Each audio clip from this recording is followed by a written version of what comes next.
মনোযোগ দিয়ে কথা শুনবেন বাবাজি আমার, মন খারাপ করবেন না। নসিব লাগে নসিব, নবী পাওয়ার জন্য নসিব লাগে, রসুল ভালোবাসার জন্য রসুল নসিব লাগে। কবুতর ডিম পারলো, কাফেররা গারে সৌরের পাশে যায় দেখে কবুতর ডিম পেরে রাখছে আর মাকড়সা বাসা বনাইছে। কাফেররা কয় না, এই গুহার মধ্যে কেউ যদি যাইতো তাহলে ডিম থাকার কথা না, মাকড়সায় বাসা বানানোর কথা না। তখন আমার নবীজি গারে সৌরে আবু বকরকে নিয়ে বসে আছে। আবু বকর ডাক দেখে, আর রাসূলুল্লাহ কাফেররা তো আমাদের কাছাকাছি। নবীজি ডাক দেখ, আবু বকর চিন্তা করো না, শুধু আমি আর তুমি না, আমাদের সাথে আর একজন আছে, তিনি আমাদের আল্লাহ।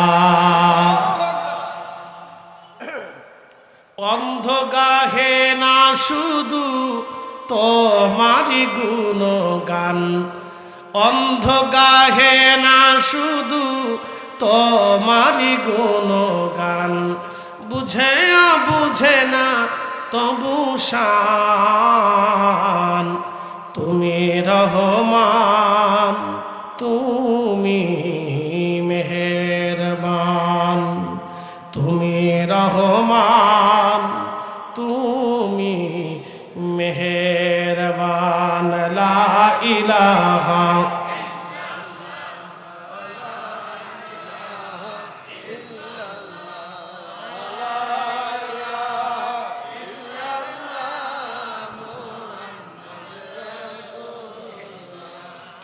এরাংপুরবাসী মনোযোগ দেবেন।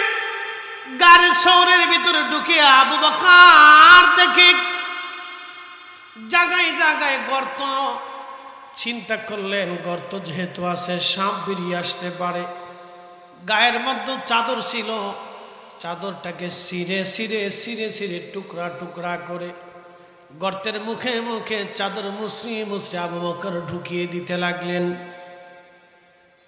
সব গর্তগুলি বুঝিয়ে ফেলে দিলেন। ওনার কাছে আর কোনো কাপড় অবশিষ্ট নাই। সিদ্দিক আকবর বাকি একটা গর্ত আর ডুবাইতে পারলেন না। নিজের পা রেখে দিয়ে উনি বসে আছেন। আল্লাহর নবী বলেন, আবু বকর তোমার উরুর উপরে মাথা রেখে আমি একটু বিশ্রাম করি। আবু বকর বলেন, হ্যাঁ ইয়া রাসূলুল্লাহ, আপনি বিশ্রাম করেন। আবু বকর উরু মোবারকে নবীজি মাথা মোবারক রেখে ঘুমিয়ে পড়লেন। ঘুমানোর পরে সাপ বারে বারে আবু বকরের পায়ে কামড় মারতে লাগলো। রংপুরবাসী সাপে কামড় দেয়, আবু বকর কথা বলে না, নিজের শরীরটাকে চাপ দিয়ে ধরে বসে আছে। সাপে বারবার বারবার কামড় দেয়। দীর্ঘ সময় পরে সাপের বিষে সহ্য করতে না পারি আবু বকর চোখের পানি ছেড়ে দিয়েছে। যখন চোখের পানি ছেড়ে দিছে রে, চোখ বেয়ে পানি আল্লাহর নবীর বদন মুবারকে চেহারা মুবারকে পড়ে গেল। পানি যখন পড়ছে ঠিক তখনই নবীজির ঘুম ভেঙে গেল।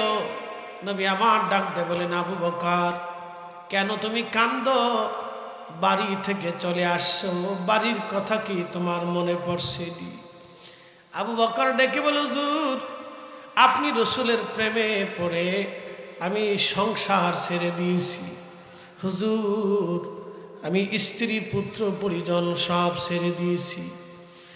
সাদের বাড়ি ঘরগুলি মক্কাতে ফেলাইয়া আপনি নবীর সাথে আমি সুদূর হিজরতে আল্লাহর পথে বের হয়ে গেছি। আর রাসূলুল্লাহ নবী গো, বাড়ির জন্য কাঁদি না গো নবীজি, কান্দি, একটা সাপ আমাকে বারবার কামড় দিচ্ছে, বিষের যন্ত্রণা সহ্য করতে না পেরে কাঁদি। আল্লাহর নবী ডাক দিয়ে বলেন, আবু বকর তাহলে আগে কেন বলো নাই সাপে তোমাকে বারবার কামড় দিচ্ছে? আবু বকর বললেন, হুজুর যদি আপনাকে ডাকি ঘুমের ব্যাঘাত হবে, কষ্ট হবে। আমি আবু বকর চাই না আমার রাসূল কষ্ট পাক, নবী ব্যথা পাক। চিৎকার মেরে জোরে বলেন আল্লাহু আকবার। যে যাহারে ভালোবাসে সে তো কবু ভুলে না। রসুল তোমায় ভালোবাসে, রসুল তোমায় ভালোবাসে, তুমি তারে ভুইল না। যে যাহারে ভালোবাসে সে তো কবু ভুলে না।